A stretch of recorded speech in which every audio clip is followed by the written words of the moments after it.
The story begins with a family from Bethlehem, a man named Elimelech, his wife Naomi, and their two sons leave because famine has struck the land. Instead of remaining in Bethlehem, they traveled to Moab. Now, Moab wasn't simply another country. Check out purposelyhere.com where you will find my self-published book. Purposelyhere.com also has exclusive merchandise for men, women, and kids. Purposelyhere.com is also available on your mobile devices. Stay tuned and enjoy the video. Welcome back, everyone. If you're new here, welcome. My name is Simetria, and today we're beginning a brand new series called Great Men of Scripture. In this series, we're going to study the lives of men the Most High used throughout His Word. We're going to examine their strengths, their failures, their faith, their obedience, and ultimately ask one question: what made these men pleasing in the sight of the Most High? Now, ladies, before we begin, I want to make something very clear. This series is not about finding a husband. It's not about chasing men or measuring every man you meet against the men we'll study. Our responsibility has always been the same: to seek first the kingdom of the Most High and His righteousness. But if marriage is in His will for a woman, there is nothing wrong with understanding the kind of character He Himself esteems. The world has its list: tall, handsome, successful, confident, financially secure. But the scripture asks a completely different question: does he fear the Most High? Today, we're going to begin with one of the most beloved men in all of scripture, Boaz. Ironically, many people know Boaz because of Ruth. But if we're honest, Boaz deserves to be studied because of Boaz. The first thing we need to understand is the setting of the book. Ruth chapter 1 opens by saying, "Now it came to pass in the days when the judges ruled that there was a famine in the land." Ruth 1:1. Those words tell us something important. Boaz did not live during Israel's golden years. He lived during one of Israel's darkest periods. The book of Judges ends with these sobering words: "In those days, there was no king in Israel. Every man did that which was right in his own eyes." Judges 21:25. Everyone was doing what they wanted. Sound familiar? Our generation says, live your truth. Do whatever makes you happy. Follow your heart. The Bible never tells us to follow our hearts. Jeremiah tells us the heart is deceitful above all things and desperately wicked. Who can know it? Jeremiah 17:9. Instead of following our hearts, we're commanded to follow the commandments of the Most High. So before we ever meet Boaz, understand something. Righteousness wasn't popular. Obedience wasn't the norm. Compromise surrounded him. That makes his life even more remarkable. The story begins with a family from Bethlehem, a man named Elimelech, his wife Naomi, and their two sons leave because famine has struck the land. Instead of remaining in Bethlehem, they traveled to Moab. Now, Moab wasn't simply another country. Throughout scripture, the Moabites often stood in opposition to Israel. Yet because of the famine, Elimelech took his family there. Not long after arriving, tragedy struck. Elimelech died. Imagine Naomi's grief. She was now a widow living in a foreign land. Her sons eventually married Moabite women named Orpah and Ruth. For a while, life must have seemed to be stable. But then tragedy struck again. Both sons died. Think about that for a moment. Naomi lost her husband and then both her sons. The woman who once left Bethlehem with a full family would eventually return with no husband, no children. Many people experience one devastating loss and question the Most High. Naomi experienced 3. When she finally heard that the famine in Bethlehem had ended, she decided it was time to go home.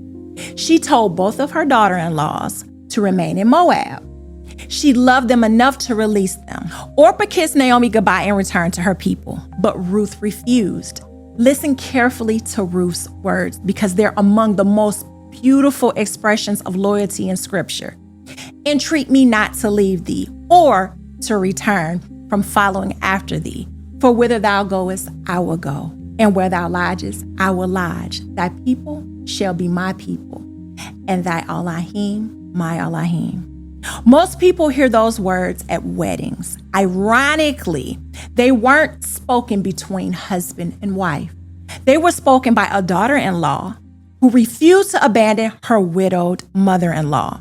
Ruth wasn't thinking about marriage. She wasn't thinking about romance. She wasn't thinking about finding Boaz. She was thinking about faithfulness. Ladies, don't miss that. Before the Most High ever brought Boaz into Ruth's life, he first revealed Ruth's character. Sometimes we're so confused on the blessing that we overlook the obedience that comes before it. Ruth wasn't positioning herself for a husband. She was simply choosing what was right. There is a lesson in that. When our focus becomes obedience instead of outcomes, we leave room for the Most High to direct our steps. The two women eventually arrived back in Bethlehem with almost nothing. No financial security, no inheritance to provide immediate relief, no husband to protect or provide. Under the law given to Israel, landowners were commanded not to harvest every corner of their field. Some grain was to remain for the poor, the stranger, the fatherless, and the widow. What beautiful wisdom from the Most High. Even his laws reflected his compassion. Rather than simply giving people everything, he created a way for them to work while preserving their dignity. So Ruth volunteered to glean behind the reapers. She wasn't asking for handouts. She was willing to work. The scripture says something that almost sounds accidental. Ruth 2:3 says, and she went and came and gleaned in the field after the reapers, and her hap was too light on a part of the field belonging unto Boaz. The King James says her hap was to come upon Boaz's field. To human eyes, it looked like chance. To the eyes of faith, it was providence. There are moments in our lives that feel random. The job we accepted, the conversation we almost didn't have, the place we happened to visit, the person we unexpectedly met. Years later, we realized the Most High had been ordering our steps all along. Proverbs 16:9 says, a man's heart devises his way, but Yahweh directed his steps. Ruth thought she was looking for grain. The Most High was leading her towards something she couldn't yet see. Now, for the first time, Boaz enters the story. Notice how scripture introduces him, not through Ruth's eyes, not through Naomi's eyes, but through his own actions. Ruth 2:4 says, and behold, Boaz came from Bethlehem and said unto the reapers, Yahweh be with you. And they answered him, Yahweh bless thee. I absolutely love that this is our first glimpse of Boaz. The Bible could have started by telling us he was wealthy. It could have started by telling us he was influential. Instead, the very first words out of his mouth recorded in scripture are a blessing. Yahweh be with you. His relationship with the Most High wasn't reserved for the synagogue.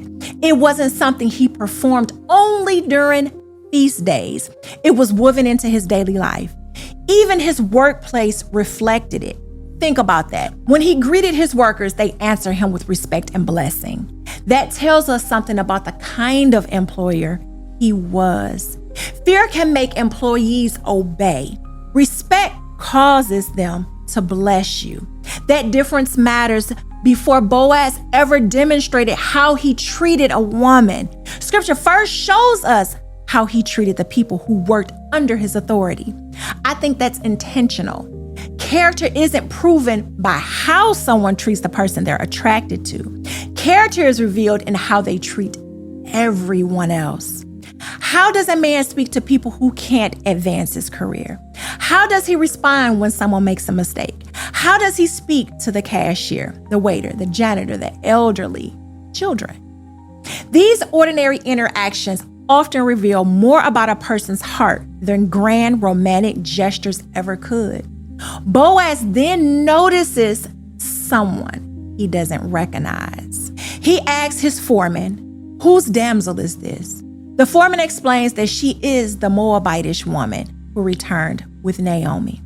But then he says something fascinating. He says she has been working from morning until now with only a brief rest. Do you notice what's happening? Before Boaz ever speaks to Ruth, he hears about her reputation. Her diligence spoke before her mouth did. Boaz approaches Ruth, and the first thing he says isn't flirtatious. It isn't manipulative. It isn't filled with compliments about her appearance. Listen to his words. "Hearest thou not, my daughter? Go not to glean in another field, neither go from hence, but abide here fast by my maidens." Ruth 2:8. Notice the wisdom in what Boaz is doing. He isn't trying to isolate Ruth. He's actually encouraging her to stay where other women are working. He continues, "Let thine eyes be on the field that they do reap, and go thou after him. Have I not charged the young men that they shall not touch thee?" Ruth 2:9. That statement speaks volumes. Boaz understood the reality of the world he lived in. A foreign woman gleaning alone could easily become vulnerable. So before he offers Ruth anything else, he offers her protection. Ladies, pay attention to this. Boaz didn't use his authority to make Ruth vulnerable. He used his authority to make her safe. Sadly, there have always been men who use their position to manipulate women. The Most High never praises that kind of leadership. Boaz had authority. He had wealth. He had influence. Yet he used those things to protect someone who had absolutely nothing to offer him in return. That's righteous leadership. Then he tells Ruth, "When thou art athirst, go unto the vessel and drink of that which the young men have drawn." Again, he is providing without humiliating her. He isn't making a spectacle of his kindness. He isn't reminding everyone how generous he is. He simply makes sure her needs are met. Ruth is overwhelmed. She falls on her face and asks, "Why have I found grace in thine eyes, that thou shouldest take knowledge of me, seeing I am a stranger?" Ruth 2:10. Notice her humility. She doesn't act entitled. She isn't demanding. She recognizes that Boaz owes her nothing. Boaz answers with words that tell us exactly what caught his attention. It wasn't her beauty. The Bible never says Boaz first admired Ruth because she was beautiful. Instead, he says, "It hath fully been shown me, and that thou done unto thy mother-in-law since the death of thine husband." Ruth 2:11. In other words, Boaz had heard about her character. He knew how she had cared for Ruth. He knew she had left her homeland. He knew she had chosen Elohim of Israel. Character introduced Ruth before appearance ever did. Sisters, that is worth sitting with for a moment. The world spends enormous amounts of time teaching women how to become more attractive physically. Scripture spends far more time teaching us how to cultivate godly character. Beauty may catch someone's attention. Character earns respect.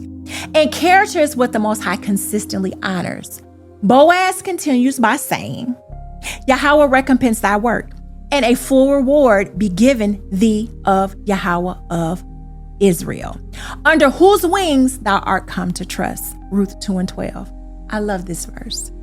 Boaz recognized something deeper than Ruth simply moving to Bethlehem. He recognizes that she has placed her trust under the wings of the Most High. What a beautiful picture.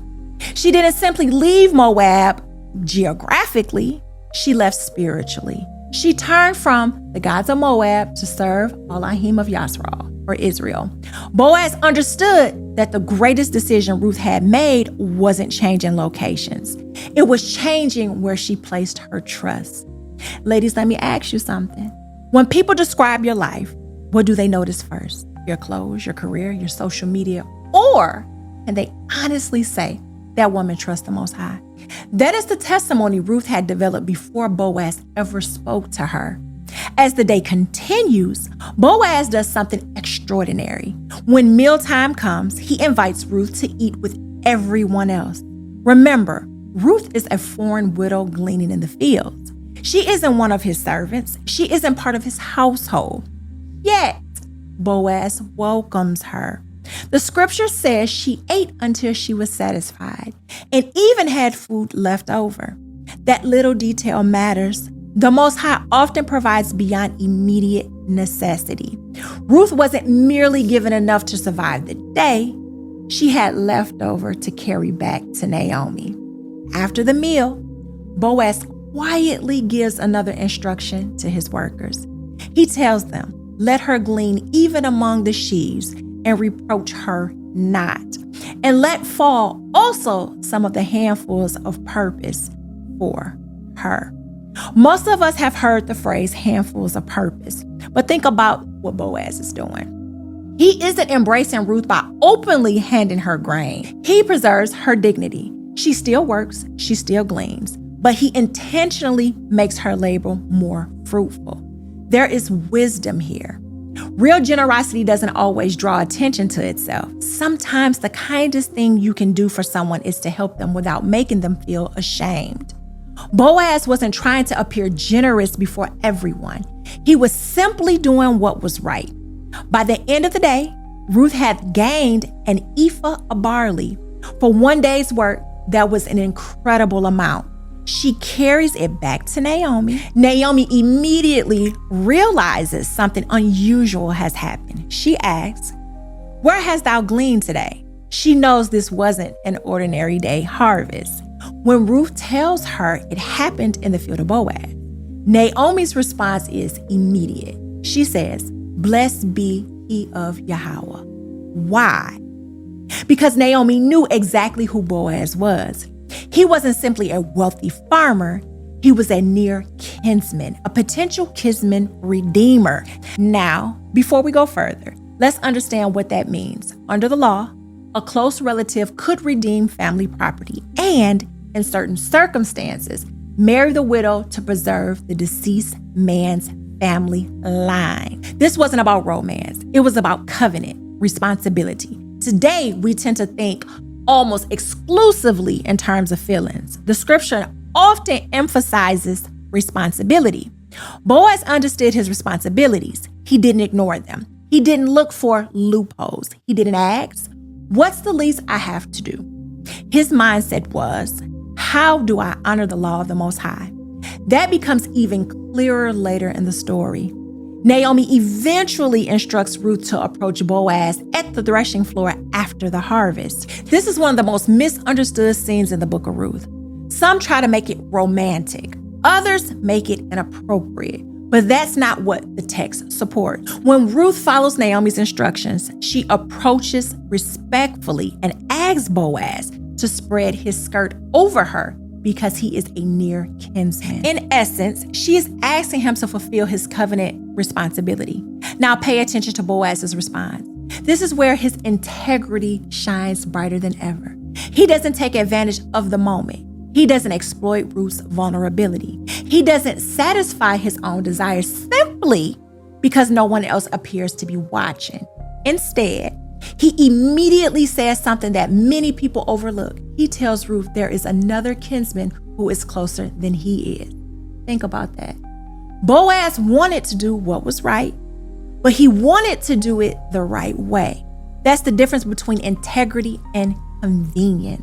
Integrity says, if no one would know, the Most High knows. How many people today would have ignored the nearer relative? How many would have justified it by saying, it'll all work out? Boaz refused to build his future by stepping outside the order established by the Most High. That's a lesson everyone can learn from.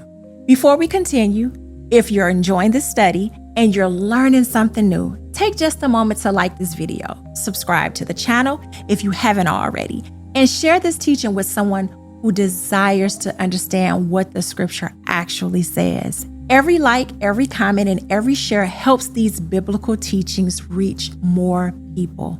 Now let's continue. Boaz refused to build his future by stepping outside the order established by the Most High. That's the difference between integrity and convenience. Integrity asks what is right, even when no one else is watching. The next morning, Boaz wastes no time. The scriptures tell us that he went to the gate of the city, the place where legal matters were settled before the elders. He wasn't looking for a private arrangement. He wanted everything done openly, honestly, and according to the law. When the nearer kinsmen arrived, Boaz presented the matter before him. At first, the man was willing to redeem Naomi's land. But the moment he learned that redeeming the land also meant taking Ruth the Moabitess as wife in order to raise up the name of the dead upon his inheritance, he changed his mind. The nearer kinmen said, I cannot redeem it for myself, lest I mar mine own inheritance. Think about that. One man saw Ruth and the responsibility that came with her as a burden. Boaz saw the same responsibility as something worth embracing. Ladies, this is another lesson worth remembering. The right man doesn't view doing right as an inconvenience. A righteous man understands that obedience to the Most High is never a loss. Before the elders and the people of Bethlehem, the nearer kinsman removed his shoe, and the right of redemption passed to Boaz. Then Boaz declared publicly, ye are witnesses this day, that I have bought all that Elimelech's, moreover Ruth the Moabitess, have I purchased to be my wife. Notice once again that Boaz does everything in the light. There are no hidden motives, no deception, no manipulation, no shortcuts. Everything about his life reflects honesty. The elders answered with a blessing, praying that Ruth would be like Rachel and Leah, who built the house of Israel.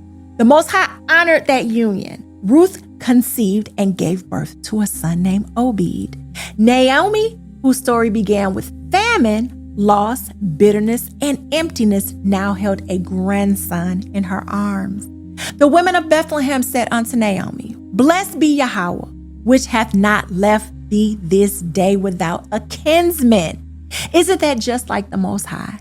Naomi believed her story had ended in chapter 1. The Most High was only writing the introduction. What she thought was the end became the beginning of restoration. Ruth entered Bethlehem as a poor widow. She became the wife of one of the most honorable men in Israel. Boaz wasn't remembered because he had fields. He wasn't remembered because he was wealthy. He wasn't remembered because people admired him. Boaz is remembered because he feared the Most High, honored his commandments, protected the vulnerable, led with integrity, and chose obedience even when it cost him something. And there is one more remarkable detail.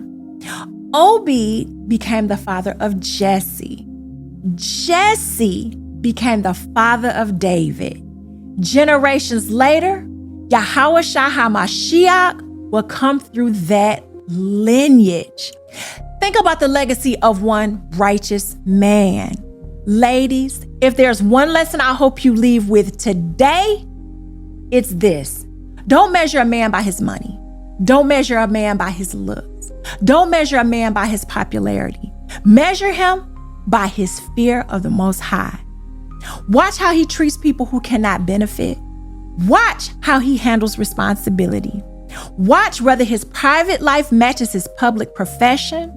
Watch whether obedience matters more to him than convenience.